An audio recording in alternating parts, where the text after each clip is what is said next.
I'm forgetting something. Good evening, everyone. It is Saturday evening. Once again, we are here for another weekend adventure. Yes. After another week's adventure. Another week's adventure. Man, oh man, oh man. I'm like, oh my gosh. We're like, what next? It's like, what is going on? You woke up one morning and you turned the TV on. You were like, let me see what happened overnight. It's incredible. Let's see what's happening now. It's incredible. Yes, it really is. I was in Jamestown the other night, and it was like overnight, you're getting news that, Donald Trump is been tested and found to be positive. It's like overnight stuff's happening. It's exactly. Like crazy. Yes. What a week it's been. Hi, everybody. Hope that you have had a good week. It's been a very high energy week as far as things going on in the world overall, things going on for us here in the United States, even here locally in Rochester. Yes. Lots of things have been happening. The mayor is under a lot of pressure right now, along with so many other people surrounding her. So this has been quite a week, as they all have been for some time now. But, it was funny because I was remember last Sunday preaching about how the clock almost seems to have sped up and so much stuff is happening more and more rapidly. Yes. And it's just like, oh my gosh, you can't even keep your head on it. And, people are getting stressed out and, having all kind of feelings. Yes, anxiety. Are y'all in your feelings? I mean, a lot of you in their feelings right now because of all the different things that are going on. How are you feeling? How's everybody doing? Hope you're all right. It's been really kind of crazy, craziness at its finest right now. And so, there's a lot to talk about, a lot of things going on. Welcome all those that are coming online, see people coming on.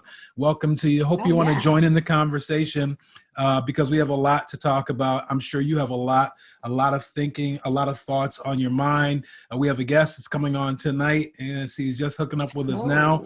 So one of our city councilmen, Malik Evans, is going to be joining us on the show. And you can join as well. I want to remind you, if you want to be in the conversation, give us a call. The number here is actually, I posted it at the top of the of our page in the comments, and you can either comment in your comments and thoughts, questions, etc., or you can call in and be a part of the show. Area code 951-799-9032. Feel free to call into the show and connect up with us, and let's talk about how our week, your week, everybody's week has gone. It has been, it is amazing how fast and how rapidly things are happening in and around us right now. So everybody knows on the national front, the coronavirus has finally struck the White House.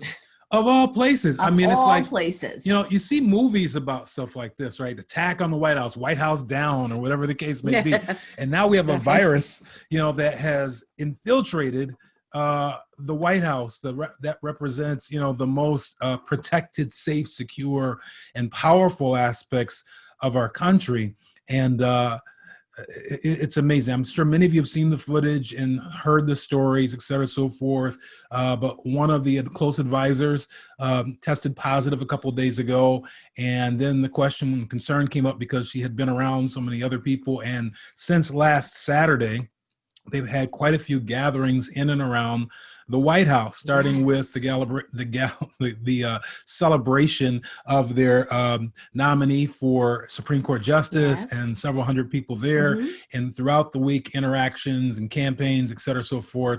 And so now there's a great concern because people are like turning up left and right now who have been tested positive with coronavirus. Yes. And it's up to almost, I think last I heard was 8 earlier today, 8 people in that group in the past 24 to 36 hours that have tested positive. Yes, the number, and it keeps increasing. It keeps growing. Yeah, I think it's going to grow some more because it hasn't stopped. There's a whole host of them that have been interacting. Another grouping, aside from last Saturday, was the prep for the debate, and a whole group and team of people that were gathered together, and they showed it. No, this was when they were practicing for his debate. So they had a small group of people that were in a room practicing, right? No masks, no social distancing, and several of them now have tested positive. Chris Christie is one of the ones that I know the most, former governor of New Jersey, and honestly, man, somebody who should have known better. I mean, really, because he's talked about this. He's been interviewed about this. He's worked with CNN. They've talked about this so many times. And he was on, actually, I think Friday night after they found out that the president tested positive. And he was talking about this event that he was at. Yeah, I was there. No, there weren't a lot of masks. Everybody was tested before they got there. So we don't know exactly when this crossover happened, and they've got their hands full trying to trace this. But we do know that there is a whole host of people right now that are at jeopardy in and amongst the leaders, in particular of the Republican Party and the White House staff, in the campaign, his campaign chairman, and several others, his wife, obviously, and so many others now who have been infected with this disease. And while hopefully, when we pray that, for virtually all of them, that this will be relatively minor.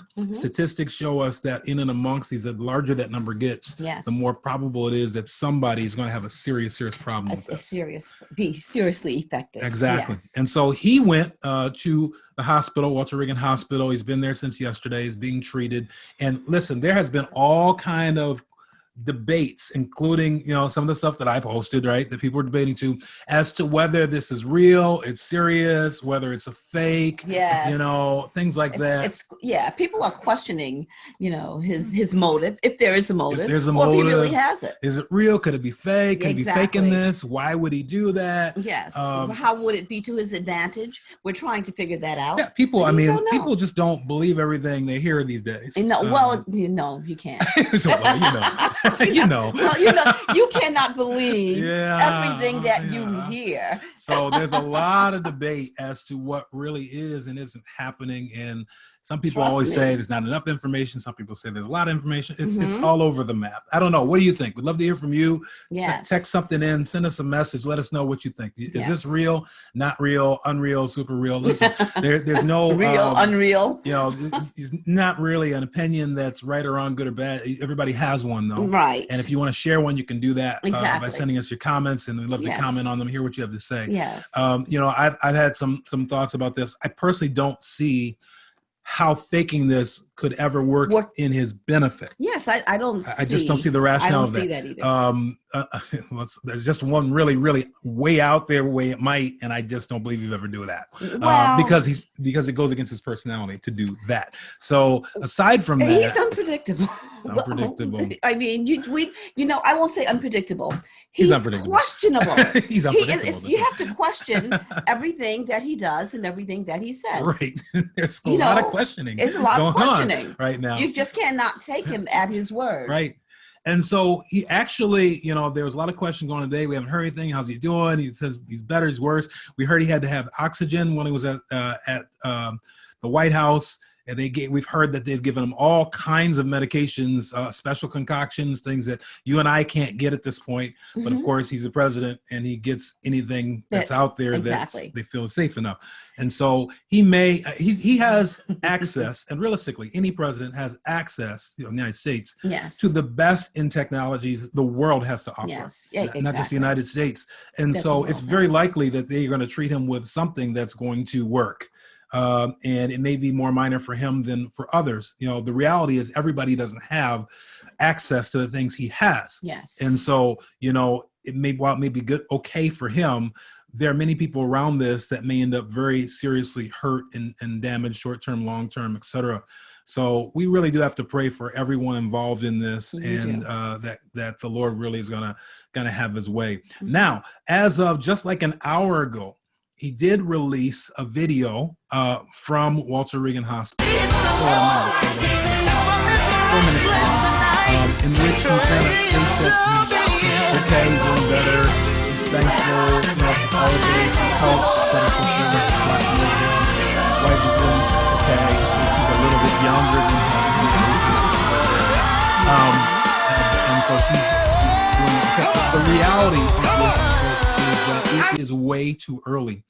It's a little bit questionable, and several people have asked this, because basically both him and Hope Hicks, both of them tested positive, and then they were like having signs or symptoms like right after that. I think she was actually having symptoms before she was tested positive. You know, they were, him and his wife, president's wife, were tested and had signs like within 6 hours or something like that, which is kind of strange because normally it would take a little bit longer, but from the time you're tested to really seeing extremes. But the reality is, and he said it in his thing as well. By the way, you can see that on CNN if you want to go and see that, or it's in his Twitter feed. Yes. But it's really the next few days that are going to be very concerning. This coming week is going to be very, very concerning for both him and the rest of those that are in and around that group, which could end up a super spreader event. As to those who really know, because that's why they tell you to quarantine if you've had a possible exposure for up to 12 days, because you may not show symptoms for up to 12 days. So over this next week is going to be a real critical time to see how extreme this spread is. And so, you know, this is a really, really critical issue at a critical time. Yes. It really has a lot to do with everything that he and the Republican Party have emphasized surrounding this virus, as well as, and notice, by the way, when he mentioned it when you watch this, when he mentioned the virus, he did not call it the China flu. No, he did not, or the Kung flu. He called it this coronavirus. I think he's maybe taking it a little bit more seriously. Giving a little more respect. So it's going to be really interesting to see how their opinion of this changes or doesn't change in terms of attitudes and things that they ask people to do, recommend, etc. once this is over. So major event that's been going on and is going on, along with the many other things that are still going on. We can't even keep up with everything. Did you realize the presidential debates was this week? We don't even have time. We don't even have time to touch that. We're gonna get Malik involved before we talk about that, because what a show! There has been so much going on, you know, that it's hard to keep up with everything. We'll see. I'll be nice. See how nice she's gonna be for how long. I will.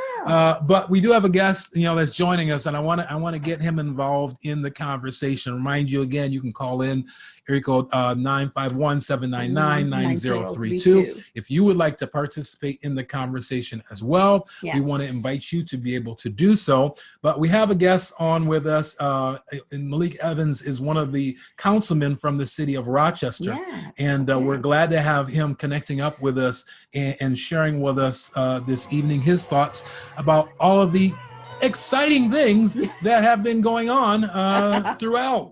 So let's see, Malik, are you there? Yeah, Malik Evans here. How are you? Man, good. How are you doing? How are you? I'm hanging in there for a Saturday night. Okay. It's been a long week, huh? Been a long week, and today was my son's birthday, so. Happy birthday to him. How old is your son? He turned 6. You know, my youngest son, he turned 6, so he always has high expectations. So I gotta live up to him. You know how that's. Well, first of all, he's the youngest, right? So, you know, they got to get it coming, right? That's right. Well, thank you for joining us. I appreciate it. I know you're tired. I appreciate you taking the time to connect up with us. Listen, you and I have met really, I think, one time. But I've been aware of you since you were involved with the school board. But we have a national audience. Perhaps just to start, you can share with us a little bit about your background and kind of your career thus far and how you ended up as part of the city council. Yeah. So Malik Evans, I've been very much involved in this community since I was a teenager. That's when I first started getting involved in community issues from a very, very young age, and that's because of the stock that I come from. My father, who since passed away, Minister Evans, who instilled in me a sense of community, a sense of giving back. To whom much is given, much is expected. So I've lived my life by that. Professionally, I've been in financial services for close to 20 years. I was elected to the school board back in 2003. I became the youngest member ever elected to the board, served on the school board for many years as vice president and then president.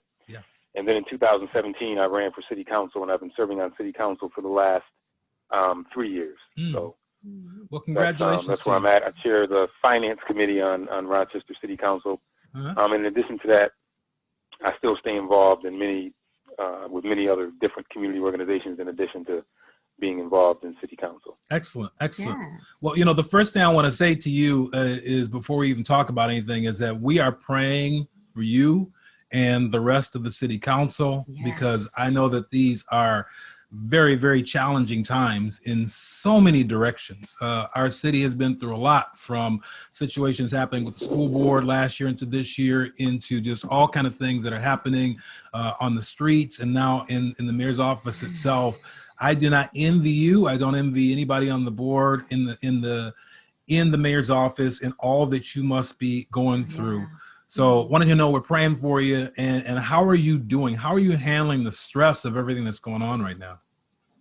Well, I'm handling the stress the best I can, but I think that you said it best. I mean, the power of prayer is, I'm a PK, I'm a preacher's kid. So, I believe in the power of prayer, and I know that God will never put, too much on you that you cannot handle. And the things that I can't handle, you know what I do? I give it to him. I give it to him to handle. I keep something I call a God box by my bed, and the things that I think are heavy, I write those things there. But I think that we have to keep our eye on the prize. That's one of the things I try to do. And by doing that, when you keep your eye on the prize, you begin to realize that despite the challenges that we have, we still have a obligation to keep fighting, keep fighting for justice, keep fighting for the least of these, and that's kind of what keeps me going. Right. Because I feel as though I have an obligation from the folks that came before me to try to continue to make things better, despite all the challenges that we've had in the last, to keep fighting this year, keep fighting tough. So, you've got to kind of put what you said in verse, because if God won't put any more on you than you're able to bear, then that means that God must have put you there at the right time and the right place for this, because not everybody could bear it, so that's right. That is an inspiration sometimes I use myself in certain things, and knowing, if God has to prepare us for the situation, put the right person, put the right Moses, put the right person in the situation where, as you may not even think you're the right person or ready to bear it, God knows, and he prepares you for it. So, all the things that are happening right now, and have happened this year. Now, you actually, again, came out of the school board, and, there's been a lot going on. My wife is very passionate in school boards, in school in general, because she works in the Syracuse School District. And, what is your feeling about what's happening, first of all, in terms of the transition and financial aspects of it, and then in terms of now trying to educate kids in the midst of everything that's going on? Yeah, I think that right now, I think that this is a major crossroads that we're dealing with as it relates to education. I always say that, remote learning that our kids are going through right now, I think, is a major challenge, particularly when you're dealing with Black and brown students in a district where you have a 90% poverty rate. That type of learning for anyone is hard to do. But imagine when you're learning in an environment where you may not have the resources that some of the other districts might have. That's tough. So you're dealing with that. You're dealing with the coronavirus. And then we're dealing with one of the worst economic situations that we've seen in a long time. So you have a lot of parents that are home that aren't working, so they're dealing with that stress. Right. Then you're dealing with all the social unrest that you see that's going on. So you add the social unrest, the pandemic, and then the economic insecurity that so many families are feeling right now. And that's not getting a lot of attention because of so much of the other stuff that's going on. Right. You really have a powder keg. And I really worry about the situations that our students are in. I believe personally that many students will be a grade level behind or 2 grade levels behind when this thing is all said and done. Because you have to remember, coronavirus hit in March, and you still had 3-4 months left of school, and then you start back in September, and then you're not going to be sitting in a classroom where you're connected to a human being that can really be able to move you along. You're doing it through technology. So that is a challenge for us. And school districts across the country, not just Rochester, are dealing with serious financial issues because the state, because of sales tax revenues that have dropped, they don't have the funds to send to schools that they promised them. So you saw these major cuts in the Rochester City School District. Right. So it's a lot. It's a lot going on. It's a coming together of a lot of bad things at once. So you really worry about how our young people are going to come out on the other side of this. Yeah, I mean, and for Rochester, it was a cut on top of a previous cut, on top of a previous cut. Yes, a lot of you know, that's right. And that's so right. you have all that impact. And I actually heard the announcements this week that they're requesting that the state not have the state tests and possibly not the Regents test either this year, which, you know, on the one hand, they don't want to go through all the stress of either trying to administer it or putting that pressure on the kids. On the other hand, you have to really wonder, you know, what the children are going to be missing or lacking in not being able, not just to take the test, but are they going to have the ability? I'm sure nobody wants to put them in a situation where, you know, they're not ready for a test and they just look horrible. It turns out horrible. Yes, they're not academically prepared to take the test. But that's a reality that if they haven't learned and are not thoroughly prepared in learning, what does that mean for our kids? You know, and are we going to graduate kids that just because we don't dare not graduate them in the midst of everything that's going on? Yeah. You know, when I think of education, I always talk about the acquisition of knowledge. You know, you get this knowledge, you get it, and then you need to be able to apply that knowledge, and the application is just as important. Right. Our kids are getting shorted on both the acquisition of knowledge and then the abilities to be able to apply that knowledge.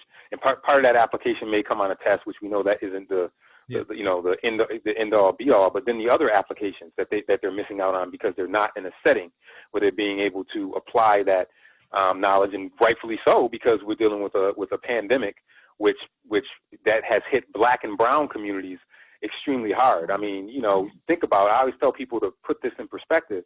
You figure 200,000 people, over 208,000 people, I think is the latest number today. I mean, that's the entire city of Rochester, you know, gone. So our kids are seeing that, and it's really interfering with their educational pursuits. So it's something, and we're going to have to. And I think the federal government, all levels of government, community organizations, all are going to have to find ways for students to be able to make that up.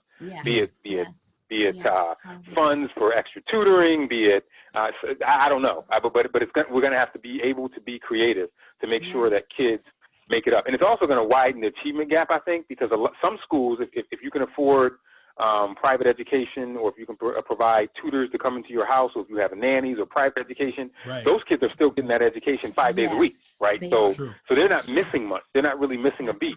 But in some of these places, the kids are going to school 2 days a week, or it's all remote at home for X period of time. And so that's going to create a gulf. And the long-term implications of that, I don't think we know what they are yet, but we know that they're going to be implications. There's no question about it.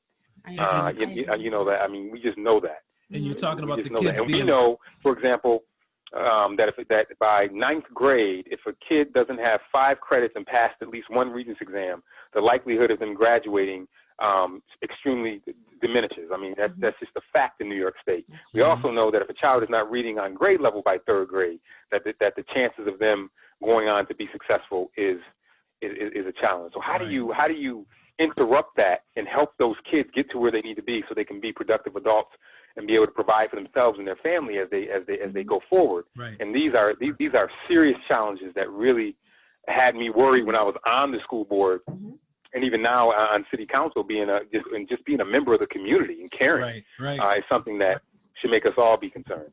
I mean, you see, you know, the kids, I at least appreciate state, the city, the school board has tried to get computers and things like that, resources, and that is a step one challenge, right? Just to be able to have access. But then, you know, you hear a lot of these kids, especially, like you said, in our communities, are home. If they're home, they may be home by themselves, and so you're depending on them, even young kids, to stay focused, stay in front of a screen, whatever the case may be, you know. And then you have special education children, and you know. So how do you realistically make that learning aspect of it work from home? And then how do you think this is going to impact children that are graduating or getting ready to graduate and trying to get in colleges? Do you think the colleges are going to change their standards in some kind of way? What if these kids don't have these tests and regional diplomas? How is that going to impact their ability to get into a college? Yeah, I think a lot of college will have to have what you have, catch up in summer programs to be able to get students to be able to get them to be able to be on the level that they need to be ready for school.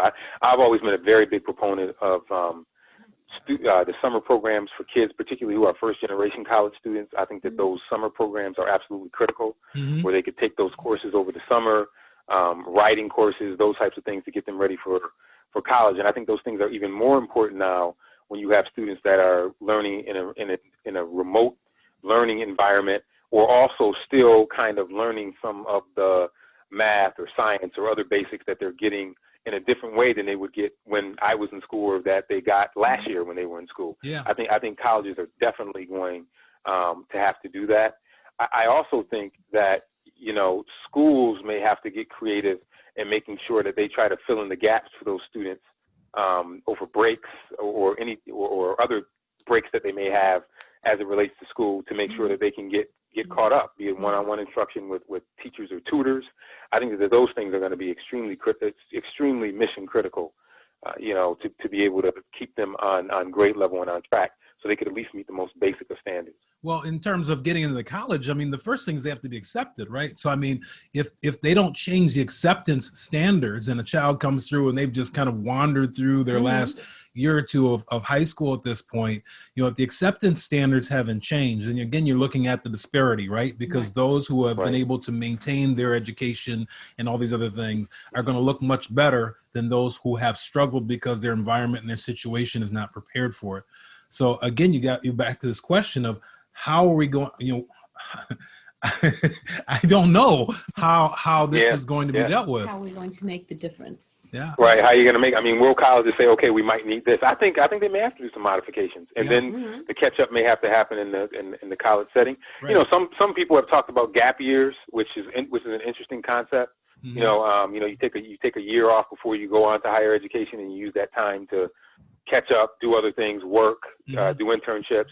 That you might see more of that. But I will tell you one thing, that will have an impact on colleges' bottom lines. As I always say, colleges are no different than anyone else. They may be nonprofits, but they're businesses, and they and they live on enrollment, right? So they look at those. They need those students to be enrolled. So, so that could drive their behaviors, right? Well, there's a lot of dynamics like that are taking place in and around us because of all these things that are happening, all these transitions, and we don't even know at this point, you know, that it's done. I mean, we don't know how long this is going to go on. This could go on for 1 or 2 more school years. It will inevitably change the way schooling is considered. It has to, because they have to respond. And so I was telling my wife, I think early this week, it's more than likely going to have to push schooling to do things and think about things in such a more innovative way than they've done in the past. Well, they're trying to, you know, do that now. Yeah. We are being innovative because this is the beginning of teaching and learning virtual education. Absolutely. So let's talk a little bit about the city. There's been so much happening here since earlier in the year, starting with Daniel Prude and all the things that has brought about. So what are you experiencing in city council? I've seen actually some of the board meetings that have been going on, but how is this going for you? What's your perspective of what's happening?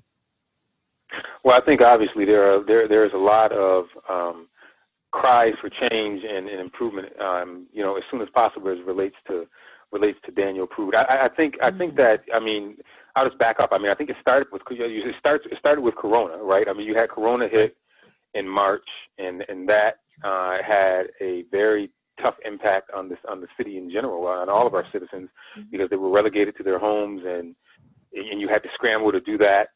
You know, tough budgets because of that. Sales tax revenue goes down. You know, cities live on sales tax revenue. They live on, you know, property sales tax revenue, property tax, and aid from the state. And when aid from the state and property tax revenue hit, that causes a problem. So you had that in one bucket, right? So that's a challenge. Corona, health, that in one bucket. Then you had upticks in violence. I mean, you know, a lot of cities across the country have seen large levels of violence, and that happened. And then you had this unrest, this police unrest in the city where people want change. You know, Daniel Prude situation was something that just completely disgusted me because, you know, this happened back in March, and, you know, I didn't find out about it until September 2nd.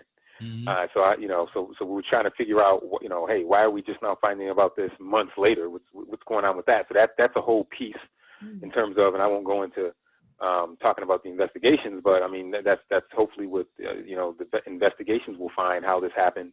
and timeline and making sure that something like this doesn't happen again. But then people want to see changes. I think that people are crying out for fundamental change as it relates to the way black and brown, black in particular, are treated by law enforcement. Yeah. What types of things can be changed immediately to be able to do that? Some of it is state, some stuff we can do locally, some stuff we've done locally already, such as spending more money on mental health, making sure it's a 24/7 operation, make sure that services are provided to folks who are called for mental health, and really restructuring the way that happens. That situation that happened with Mr. Prude, I think, was extremely heartbreaking, because you see that, and anybody that, we know that there's policies, procedures, protocols, all that needs to be looked at, but then there's also compassion. And compassion is something that, you can't teach compassion. You can talk about it, and that's just something that we have to make sure people should have. And I think that that's what was missing from that conversation. Even if people think that, people did everything by the book, where is the compassion for a person that's unarmed, naked, afraid, and agitated? We have to put that in perspective, because the thing is, race always comes into it. I mean, and people say, don't talk about race. Well, you have to talk about race. We know race matters. It's there, and we'd be naive if we didn't talk about it. If Daniel Prude was on Jefferson Road in Rochester, as opposed to Jefferson Avenue in Rochester, the outcome may have been different. And that's not just me saying that. We know that from data from the Justice Department, because we know that African Americans are more likely to be killed by police. And if you get an African American person that has a mental illness coupled with a episode that might involve narcotics, that's a recipe for disaster. Whereas if it was a person that wasn't African American, they'd be more likely to walk away with their life and probably would be checked into a residential treatment facility. So we have to have all of those conversations. It's heavy. It's not fun to talk about. It might be uncomfortable. But if we don't have those conversations and make the necessary changes, we'll be here 10, 15 years from now, or even longer, and our grandchildren will still be having these conversations, and that will be a shame. That would be a shame if that happens. I mean, there's a lot of people out there who are absolutely frustrated, and we got to keep in mind too, as the people involved were aware, this all happened right in the time of George Floyd situation that was a international incident in and of itself. And so, there are a lot of people who have been just escalating with frustration and looking for a place to point that in this time frame. And so there are people that are just pointing every direction. What should happen? Who should be held responsible? Who do we blame? How do we, eventually that frustration and anger, and it's, you can't say it's but so much negative, because honestly, people have almost the right to be as frustrated with situations as they need to be, right? But how do we turn that? Because the problem with it is it starts turning everybody against everybody, right? And so that people even that want to help are not in a position to help, because now they're considered on the other side of it. How do we turn this into something productive, whereas we can kind of get on the same page of this is really what we think are the right things that'll happen, that'll help change the situation? Yeah, and I think that's where you have to have conversations on policy, because we know what people want. They don't want lip service. They don't. And I'm one of these people who, I always think symbolism is important, but I'm one of these people that say you will be judged by the policies that you make and the changes that happen. And I think that's what we have to have conversations around. Right. But I think we first have to find. There's always going to be the battleground, but I think we have to first work to try to find the common ground. Yeah. So there are things that everyone who I know and talk to, they say, look, we agree that, for example, mental health calls should be answered by a mental health professional, and that should be done. So let's have conversations around that and change that, and that's something that we worked on. Right. There's strictly legislative things that we have that people agree on and talk about. So we need to have those conversations. People think that we should spend more money on youth education and mental health. So what does that look like, and how do we do that? I agree with that. So I think we have to find spaces to have these conversations in a way where people can say what they feel, and people who are in power, like me, can't take it personally. I just think that it's not you that they're going after and saying this stuff. It's a system that has existed for years that they want to see change. So how do how do you do that? Right. And So for them, it's like now you're having in those conversations. I think that will allow us to see some type of movement, because I think there are things that absolutely can be changed. And then understanding the levels of government where it takes place. The state plays a big role. The federal government plays a big role. So understanding the various levels of government, what can be done locally, so you can check that box. And then how can we work together to advocate for changes if they need to happen on a state and national level? Right. And how can we do that together to bring more positive change in Rochester? And the other thing is, which is important, you know, I was raised a peer mediator. I was a peer mediator in junior high school. I was a peer mediator in high school. You have to always keep talking. You know, people that disagree have to be okay to sit in the same room. Right. And talk about what their disagreements are, and then how you can go about changing those things. Some of it's systemic, and that will take longer to change. But some of it is policies that are there that we can look at changing immediately. And some of it might be immediate, some of them might be immediate, some of them might be medium term, and some of them might be long term.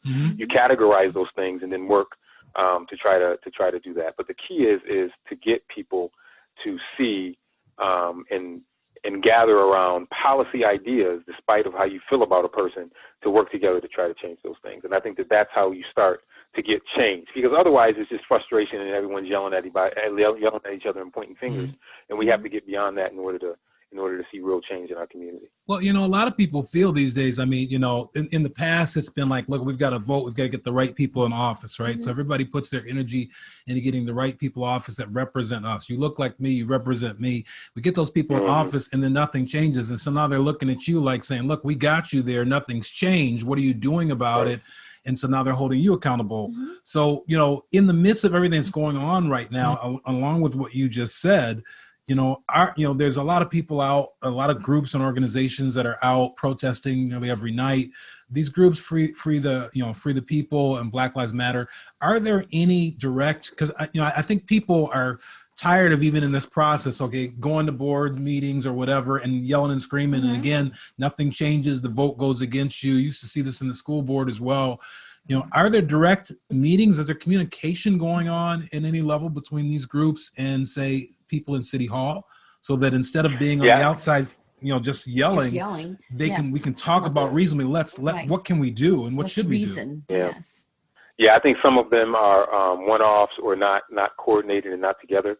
But that's the key. I mean, I think you have to have these conversations. Obviously, a lot of it is because you can't be in the room, but you can do it through Zoom or technology. Right. Now with COVID, or in a meeting or in a room where you're socially distanced. But that's the key. That's what has to happen. Right. You have to be able to get everyone in the room, and I'm always willing to make myself available for that.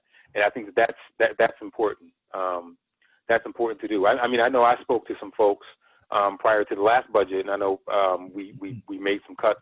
Obviously, some people said, "Hey, that's not enough," but it's never enough. But a lot of those changes came about because of conversations that we had with other people. So I think that it's key. It's important.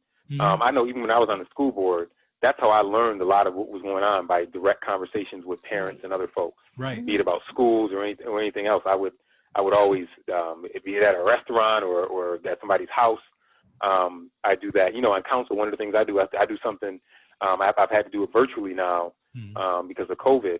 I did something called Councilman on the Corner, and that was really just for anybody to come and talk about, hey, what's happening? What would I like to see changed?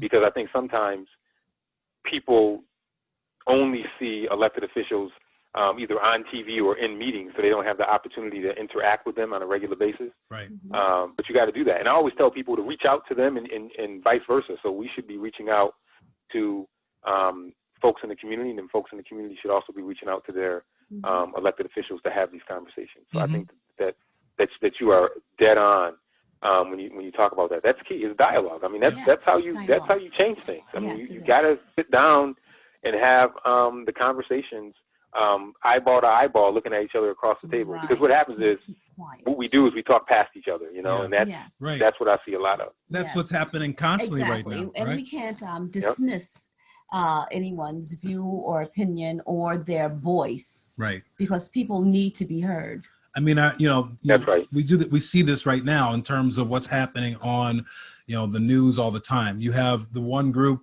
that's protesting, and their voice gets on the news. You have another group on another side, and they're saying whatever. What do we do to get these groups together? Has anybody from City Hall actually been to any of these protests to try and identify some of their leaders and talk to them, or have they reached out? I think folks know the leaders. I mean, I know councils talk to the leaders. Yeah, folks know the leaders. I think the key is getting everyone in the room, the leaders, and other larger community folks too, to hear what people want, what people want to see change and how we can change it. Right. I think that's mission critical. I think that's very important to happen, and understanding that it can't just be a one meeting thing. Right. These things have to be ongoing dialogues. And I always tell people, you didn't get into this situation overnight. I always tell people, when the school board, the challenges with our schools, that happened,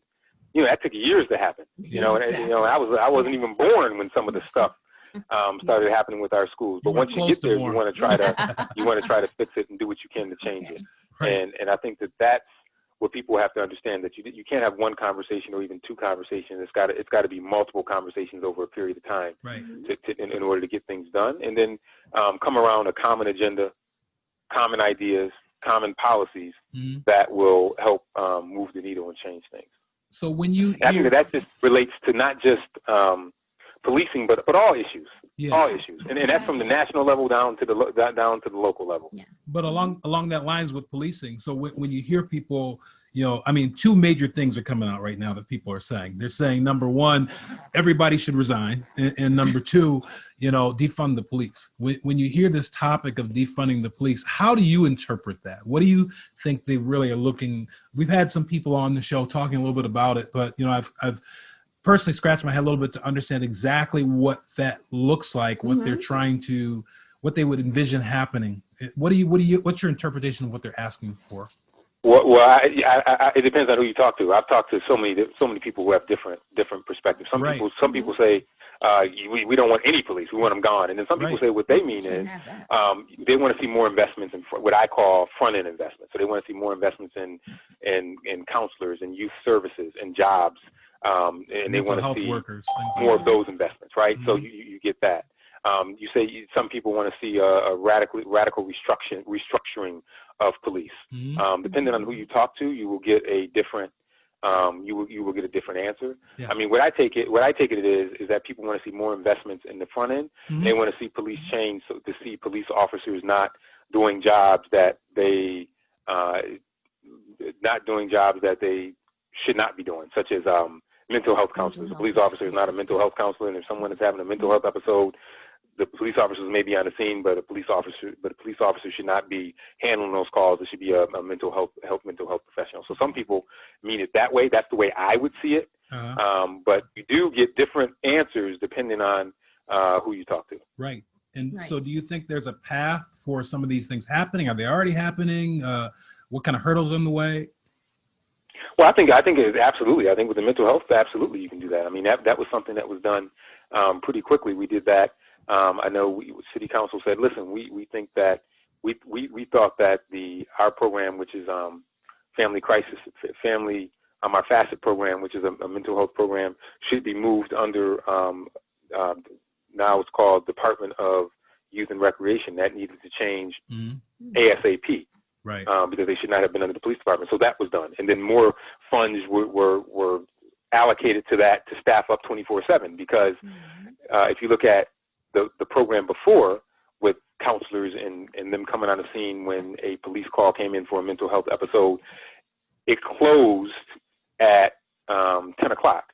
But, some of these calls come in at 11 o'clock, 12 o'clock, 1 o'clock, 2 o'clock in the morning. So they need to be available 24/7. So that was done. So there are things that I consider low-hanging fruit that can be done, and that's one of them as far as I'm concerned. Restructuring the way mental health professionals respond to calls for help. But that also involves training. That also involves making sure that 911 center relays calls in a way in which people know what they're going into. So that's important. It involves conversations with the ambulance services to make sure that they are equipped, ready, and able to handle these calls as well. So all those things are things that there's almost universal agreement on those things. Yeah. Chokeholds is another one. New York State. Yeah. New York State, said, hey, we shouldn't be doing chokeholds. Another one was repealing the law that shielded police officers' discipline. That's something that was passed, and that had broad-based community support. I know City Council sent a letter to the state advocating for that, and that did happen. So there are certain things that have been done, but there's always much more that needs to be done. Yeah. So I just want to acknowledge we have a caller, and we're going to open that up in just a moment. But I do want to say, in terms of what you described, like with the chokeholds, there are a lot of things that certainly I think there's a lot of agreement, at least amongst the common community, that there needs to be some kind of standardization, some kind of better retraining of the concept of policing and what it's all about. I've been frustrated personally for years as I've watched certain officers and said, like, look, this is supposed to be about de-escalating, but it seems to be way more about taking control of situations than de-escalating. And so, some of this stuff perhaps can be done at the local level. Some of it, I think, needs to happen state and even nationally. What is your thought about the best approach to getting some of these things looked at? Because in all fairness, I don't know that we as the public can really tell the policemen what they need and how they need to do their job. Right. But I do think if professionals that do this look at the circumstances, they should be able to come up together and say, look, this is appropriate. This really isn't. This is something that we've used, but it doesn't work. If the goal, or if there's a mandate that goes down, for example, that says that this has to be about de-escalation rather than about control, the police officials should be able to come back together. As I know, the governor has made a request for some recommendations, but you would think that they'd be able to come back and say amongst themselves and get it across the board. These are some things that we will allow. These are some things that are outdated. This is not what we're about anymore, and let's change that. What do you think can happen in terms of re-standardizing policing itself? Yeah. Well, New York State, the governor has an executive order, and every municipality in New York State has by April to talk about how they're going to reform their police department. So that's critical.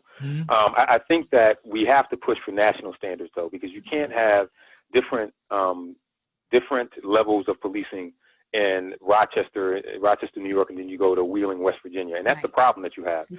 Training protocols are different depending on which state you go in. I mean, there's some states where you have, you can just wake up and decide you want to be a police officer, and you can do that. So training is absolutely important. Recruitment is important. The contracts are important. What's in contracts, that has to be looked at, and how that is a part of the conversation. So I think that you have to have standards across the state and standards across the country. Like that can't be something that's done in isolation. And I think all of the relevant parties have to have a role in the conversation. This is why the Police Accountability Board is extremely important. We worked very hard to push the Police Accountability Board. It was a ballot measure. It passed over 70% in the city of Rochester, with people supporting that measure. Right now, the discipline power piece is tied up in court, but this board is still new. It just really kicked off this year, but they are charged with looking at police practices, policies, and procedures. And I know one of the things that I will do is work to make sure that they are empowered to be a support system to look at these things. And they're supposed to work with community members, with the police department, with all the various levels to look at how they can change this. And by the way, they are also independent of city government. The members are approved by city council, but they are not a part of city council. They're not a part of the mayor's office. They're not a part of the judicial system. They are an independent body, and we need to, as we look at changing things, we're going to need that body to be empowered, and they need to be able to be supported and backed up. Now, right now they're in the infancy stages, but I think that body needs to be empowered, and I hope that they will be very important in terms of helping to shape a lot of what future policing will look like. And in terms of de-escalation, absolutely, that's what we need, because because what happens is a person unarmed gets pulled over, and how does a traffic stop result in someone being shot? I mean, Absolutely. That can't happen, right? No. And any black boy in America had that talk. I know my father had it with me, and I'm probably gonna have to have it with my boys one day, and I'm not looking forward to it. When I first got my license, the first thing I was told, if you get pulled over, pull over, put your hands on the wheels, but before they get to the car, take everything out of your pocket, your driver's license and registration, have it on the dash, and tell them it's right there and look at it, and let them know you're keeping your hands on the steering wheel and you're not reaching for anything. I mean, that's like the standard conversation you have with folks, because you know that one move could get your head blown off.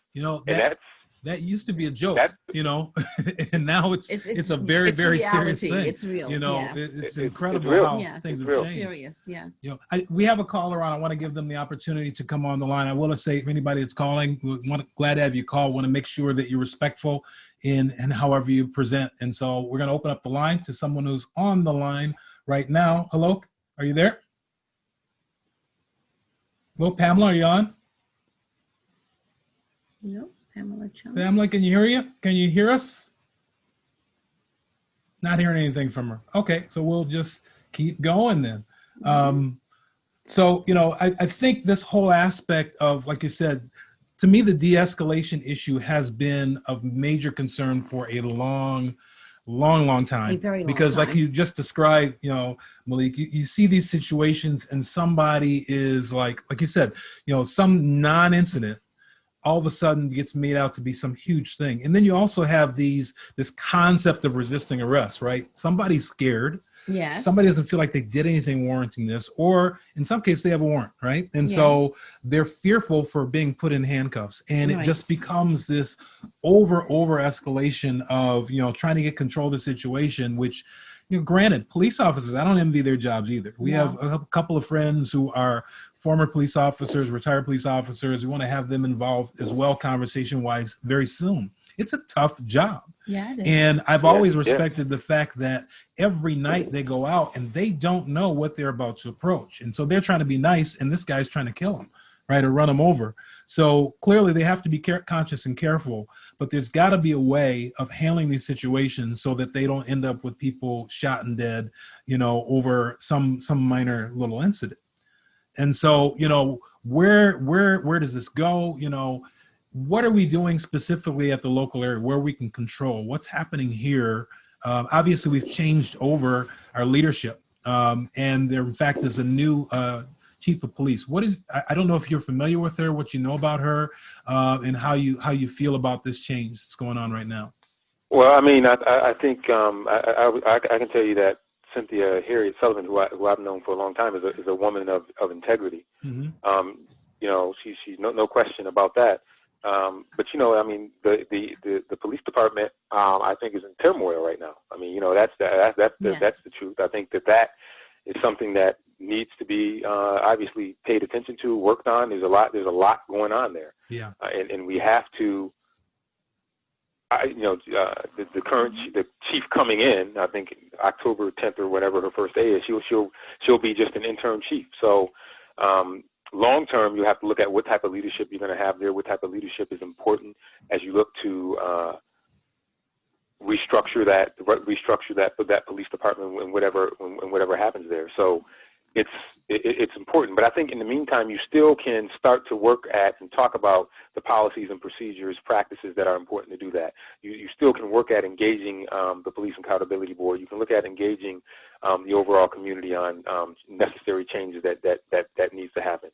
Because now is the time for those conversations. I think if we wait, we will lose a lot of the momentum that's happening. So we need to be able to have that, and we need to be able to have those conversations around de-escalation, those conversations around recruitment and hiring, and making sure that you get the right folks in the first place, right? And that's very important, because you should have a love for the city of Rochester and the people that you are protecting. Right. And if you don't, you're in the wrong job. Right. And sometimes I think when you see that, you see that play itself out sometimes, because I think that people want to feel safe and protected in the community. Yeah. And if you're calling the police, you should be calling them for help, not for a situation that's going that's going to be escalated. I know some people who won't even, who try to avoid calling the police at all costs. Absolutely, You know, especially after what happened to Dan Brood, right? I mean, yeah, I mean, right. They called for help, and all of a sudden the man ends up dead. I mean,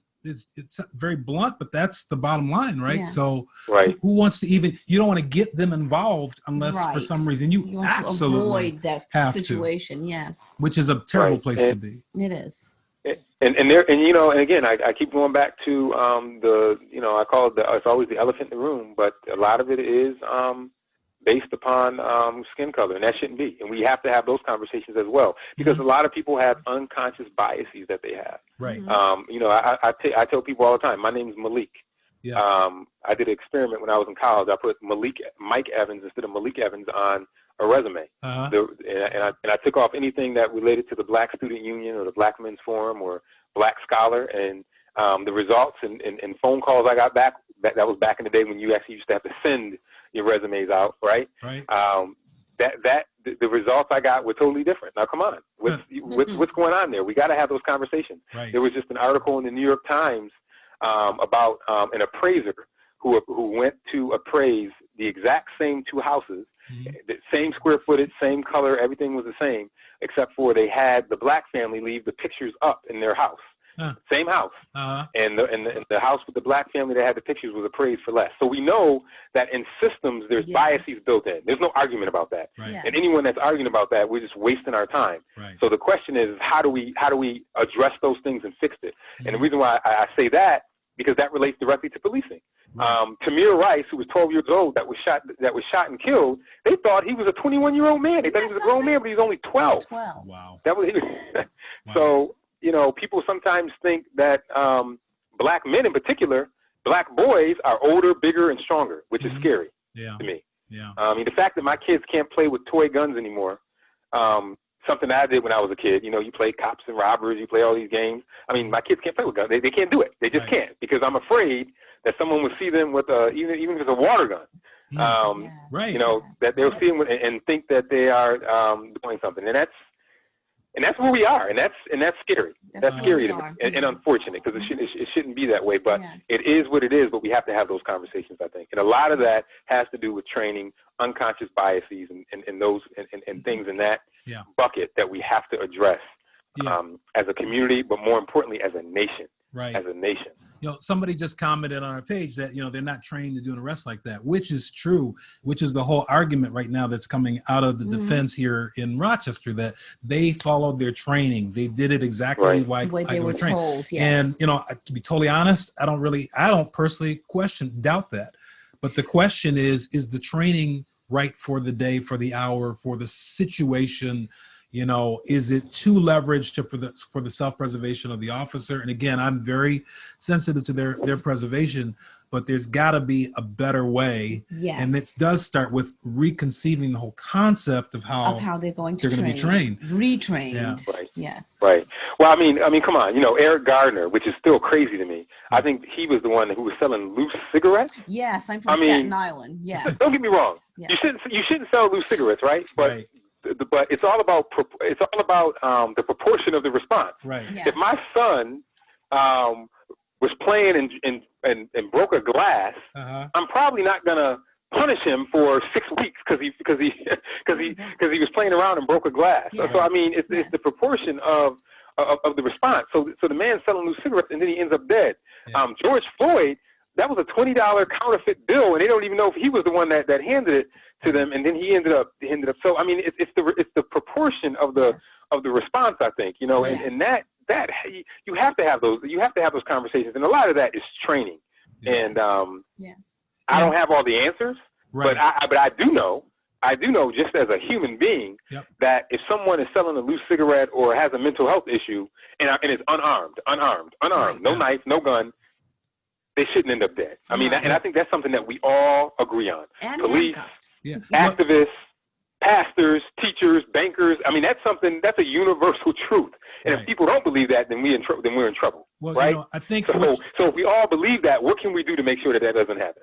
I think what you said too. I mean, the bottom line is in most situations, they're measured in terms of results. That's the way it works in business, right? And so the result of trying to stop someone from selling loose cigarettes is that he ends up dead, or that somebody passed a counterfeit bill, or maybe not, or it's a suspect, somebody that looks like somebody else, and the result is they end up dead, right? Is that the right result for, you know, what needed to happen there? And if not, then we need to look at the procedures to see how that needs to change, right? Right. So, you know, it shouldn't be. Absolutely. I mean, it just shouldn't be. You know, it happens all the, and you know, you know, just having this conversation, I'm getting I'm almost sweating. I'm getting flashbacks. I understand. You can feel it, right? You're just like, come on. And I remember we were going to visit his girlfriend, and I remember I had to be maybe 20. He might have been 23, 24. And I remember us getting in. This was a small town in Ohio. I mean, you know, it was they probably had 2 black people. It was like Mayberry. Right. And I remember us getting pulled over, and we asked, and he was driving a nice car. He was driving a beautiful car, and I remember getting pulled over. And we said, why are you? And we said, yes, officer, why are we getting pulled over? And he said, because one of your license plate lights were out. It was some crazy thing. And I was like, well, tiny ball. I was like, well, can you just give us a warning and let us go? What's going on? And, you know, he started asking questions. And then I said, all right, can I have your badge number? And then he said, you know what? It seems like you're in a hurry. I'm in a hurry. Let's not waste time. I'm just going to let you go. Mm-hmm. But that could have, I'm looking back, and I'm just saying that could have really. That happened now? Oh, come on, man. Yes. Yeah, it's he could have said, you know, you're a smart mouth. Get out of the car. Right. Yes. Right. Exactly. And then I probably would have said, why? Why do I got to get out of the car? Right. And then, you know, and then I think about where that could have been. And then I think about a time when just before my college graduation, I had a guy, I had on a white T-shirt, and my buddy had on a white T-shirt. He had just got out of work. Yep. He was coming out of his Infiniti car, and he said, you fit the description of somebody that was over selling drugs on the corner of wherever it was. Yep. And I remember there was a nasty back and forth. And I think about, where could that have gone? How could that have escalated? Exactly. I've had that happen to people in my church, young guys in my church, walking down the street. All these cars come up out of nowhere. You fit the description, somebody that's such and such and such, you know, and these kids could end up killed, you know, just for looking like somebody walking down the street. Mm-hmm. Again, if the result of that ends up that this child is dead, right, something is not right. Something's not right. right. You know, or somebody's been traumatized to the point where, you know, they no longer want to even be on the street. There's major issues going on here that need to be addressed. Absolutely. Yes. So I think there are many of us that, we agree, at least in a certain quorum, that there's something that needs to happen. But it seems like there's a group that says, no, we really don't want to change anything. No, and there's another group that says, look, obviously there needs to be some changes here because, again, the results are crazy for what's happening. So how do you cross that hurdle of saying, look, okay, let's at least come to agreement. Something needs to change. Let's figure it out. Right. We see it right here in Rochester, because what we're hearing right now from the union for the policemen's union is again that same kind of mindset that seems to say, look, we don't want anything to change. It's okay the way it is. They did what they're supposed to do. This is what we're supposed to do. Don't blame us. Mm-hmm. And how do we get people over that mentality to say, okay, look, despite that, and instead of trying to just find somebody to blame, let's fix the problems in the system. Right. Yep. And I think that is absolutely key. And we need to be able to say, listen, we understand that this is what you think, but listen, we got to have these conversations because it's going to happen. Right. It has to happen. Right. And if it doesn't, I actually worry about where things will go. You know, if we don't, but it takes leadership to do that. I think leaders have to be able to, and I always tell folks, I'm very open to be able to do that. It's what I've done my entire career is help people work together with folks, find common ground. This is the way I was trained. It's the way I was raised. It's the way my daddy was. It's the way I am. It's what my parents were. And I think that's critical. And I hope to be able to play some of those roles in terms of getting people to the table. Understanding you're not always going to agree, and that's okay. Absolutely. That's okay. Absolutely. But here's something we have to agree on: that the status quo is not good. So let's agree on that. Exactly. You know, we gotta at least agree on that. Absolutely. Listen, let me throw one last thing at you. I know we've been talking for a while. This has been great, you know, but I know you want to go to sleep. So I got to tomorrow. We've had a long day, but a long week. Let's just talk for a moment about the national scene. We haven't really talked about that. And wow, yes. There's hour 2, right? Let's start part 2 of the conversation. How much time you got? I know it's Wow. crazy. There's so much to talk about, but just in general, I mean, this has been the most dramatic, I'd say, election year we've ever seen. It's not even over yet. We got 30 days, and I think everybody's gonna have to just hold their breath to see what's happening right now. But overall, you know, we've had all this happening. I'll just throw it at you. What are your thoughts about what's going on and where we are and where we're going to end up right now on the national scene? Wow, pray and hold on. Pray and hold on. You know, I have been a student of politics basically my entire life, and I have never seen anything like this before. First off, think about voting, right? Just think about voting in general. You know, for as long as we've always been taught, you know, you just go to the polls and vote. Right. We've never had to vote during a pandemic. Right? Right. And you know, some of us have always voted absentee or done other things, and we know it's safe, it's fine, it's effective, there's nothing wrong with it. But you have a president that's saying, you know, hey, that's a problem. So then you have some of his supporters riling that up. So you wonder how that's going to happen. Yeah. Are you actually going to know the results of the election when that happens? Oh, and by the way, what's going on with the current president, who, and almost everyone in his inner circle who are sick, who caught this virus, and we still don't know the circumstances of how that happened. And by the way, you got a Supreme Court justice seat, associate justice to the Supreme Court that is open. You have that going on. And by the way, she might be sick too, because she's in the middle of all this circle. So and next week, who may also be sick. Yeah. Yes. And there's a serious war going on right now internationally. Yes. That could draw the U.S. in, and you know it hasn't gotten any attention because of all that's going on with coronavirus and Trump and his taxes and everything else. But there's a war between, I want to say, Azerbaijan and another country, and you could have a NATO ally involved with that. But is the president even in the right mental capacity or state to be able to weigh in on international security issues that are happening? I don't know. We don't know. Who knows? Who's running the country? So I mean, it is a time that is absolutely head spinning, and I really wonder what's going to happen on midnight going into November 4th after the November 3rd election. I think that one or two things are going to happen. Either it's going to be either someone's going to win decisively, or it's going to be a nail biter, and we won't know who won, and then it's going to get drawn out, and you think we had protests this summer. You're going to have all types of other protests leading up to however it gets solved. Oh, yeah. And I pray that doesn't happen. My hope is that there is a decisive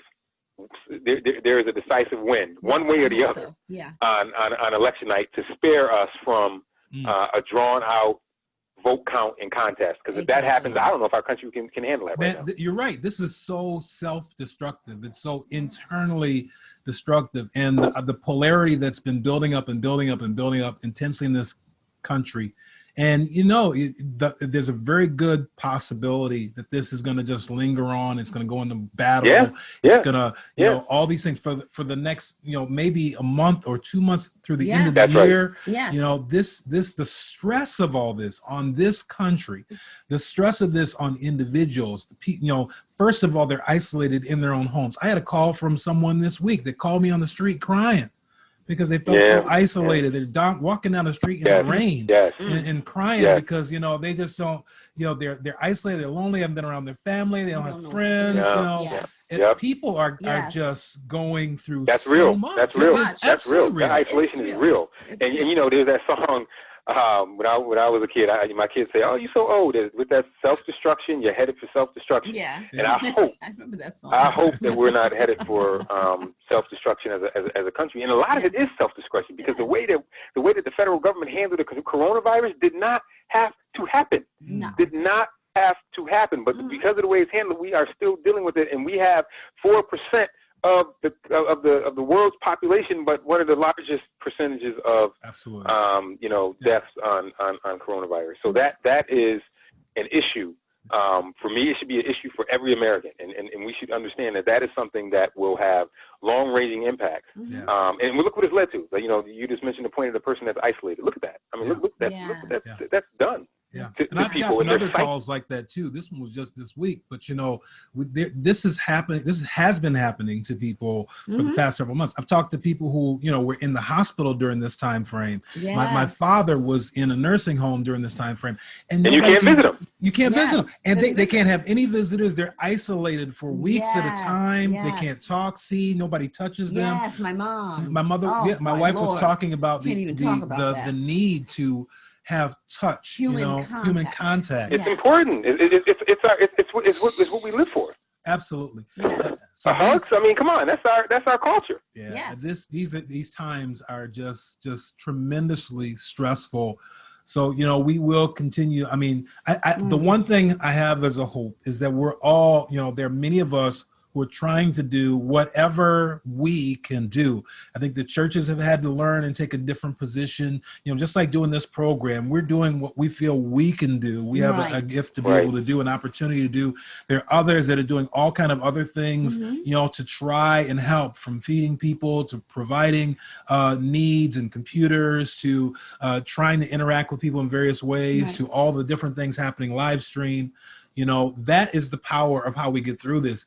That we have to overcome this mindset of division and opposition and blame, and figure out how to use what we all have to work together. So, you know, listen, we appreciate you being on the show. This has been a great conversation. Yes. I'm tired just from talking about it. I'm stressed out. I got to go. I can't have no more coffee. I know. Oh, my God. I'm always in a situation where I'm trying to control myself. I'm trying to control what I say. Right. Everybody's wound up. Yeah, she's trying not to. I'm trying to. We try not to give too much of our personal opinion. Because we have we're actually trying to reach out to guests from all sides of these issues. Exactly.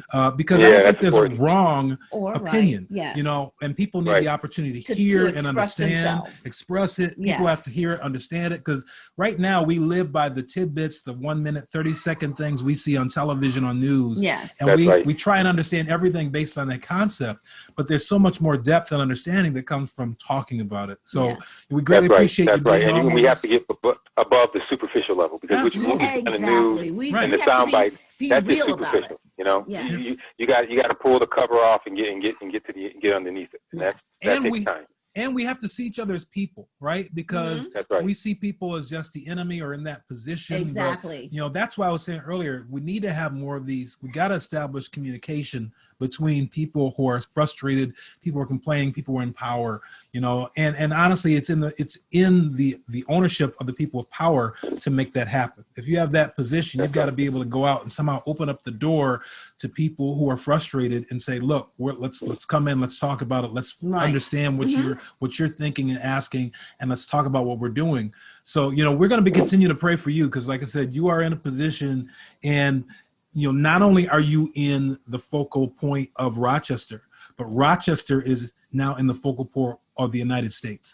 Yes. And that's right. It puts you in a position of great responsibility in terms of how you deal with these things, and hopefully things that we can do to show a pathway to success out of the things that are going on. So we are greatly praying for you, and if there's anything we can do to help, we're always going to be here. And you know, we're wishing you well, and stay healthy and rested, and don't pop any blood vessels. You know. That's right. Well, I appreciate that. Don't let your pressure go up. On the show, and prayer. You know, you pray for me, I'll definitely pray for you, and I definitely appreciate that. Absolutely. So tell all the board members we love them. We're praying for them, and you know, we're looking to see us make it through all this.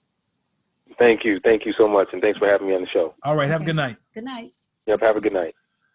All right, well, that was an excellent conversation that we've had tonight with Malik Evans. I'm glad for those who have stayed on and have made comments, and for those that are going to be hearing from this later. Hope that you enjoyed and got something out of the conversation. Yeah. I do want to say, you know, we have some really, really interesting guests that are scheduling to come in over the next couple of weeks and going forward. I don't want to mention names until everybody's firm, but we try by the middle of the week to have a firm of who's in place coming up. and we're talking to a lot of interesting people. We're interested in talking to a lot of people. This is not just for one side of any one opinion. Right. If you know of someone, and we've been reaching out to some people, trying to reach people, like some of the people from, Free the People and other organizations in town and beyond. If you have an interest in being involved in the show or being on the program, if you know somebody, reach out to them, tell them about it, and have them reach out to us. And we love to arrange to have conversations also between multiple people as well. Yes. Sometimes we want to have different opinions together and have a conversation about it. Yes. So we invite you to be a part. Thanks for those who called in and those also who left comments. And there's so much we didn't talk about. Somebody said we would need 2 hours. Yeah, we are heading we're toward into the that second direction. hour. If I keep talking, there's so much more to talk about that's even happened just this week. It's getting to the point where we can't even cover everything of the week anymore. I know. But there is so much that continues to happen. We are praying for our mayor and for the situation. We don't know everything that has and hasn't happened in terms of this indictment. Some people said it's political. Some people said it was just some bad decisions. It's all going to come out. The investigations that are going on surrounding Daniel Prude continue to go on. I'd love to talk more about where that's at. I'm sure there's not much we can say other than sometimes we have to wait and let it happen. But I'm curious to find out who is involved at this point. I know there's an FBI investigation along with the district attorney from the state. Yes. So we're going to have to let some of these things play out, and then we'll be able to discuss them more after that. So hopefully everybody enjoyed it. Thank you. I see some people putting on some comments to us. Thank you. Don't forget to share with people this. We're here every Saturday night at 8 p.m. We'll be back tomorrow morning with our Word and Worship service, 11:30 a.m. And speaking tomorrow about still waters.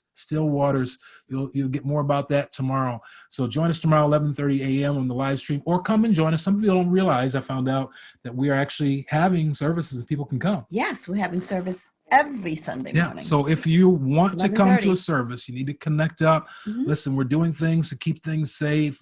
Everybody's wearing masks, except for those of us on camera. Exactly. We have a lot of proper things in position. We went through a great deal on this. And so if you need a place to connect up, you do not want to stay alone, come and join us. You can join us in person in Rochester, 1405 Lowell Avenue tomorrow morning. Or if you're elsewhere, you can watch us here on live stream and be a part of the atmosphere of worship and word tomorrow at 11:30. Of course, we'll be back during the week next week, Bible study on Wednesday night and prayer on Saturday morning. So God bless everybody. Hope you enjoyed the program. Make sure you tell somebody and share it with somebody, and we'll connect up with you again next week. I think it's about time for us to go. Time for me to get ready for tomorrow. Time to do all the stuff we got to do. Wow. I know. Yeah. We get a chance to breathe. Yeah. No, not yet. So, not yet. All right, everybody, have a good evening. We'll look forward to seeing you next time. Leaving you with music from Anthony Brown and Group Therapy, Grateful People. Bye-bye. Grateful people. Show me the grateful.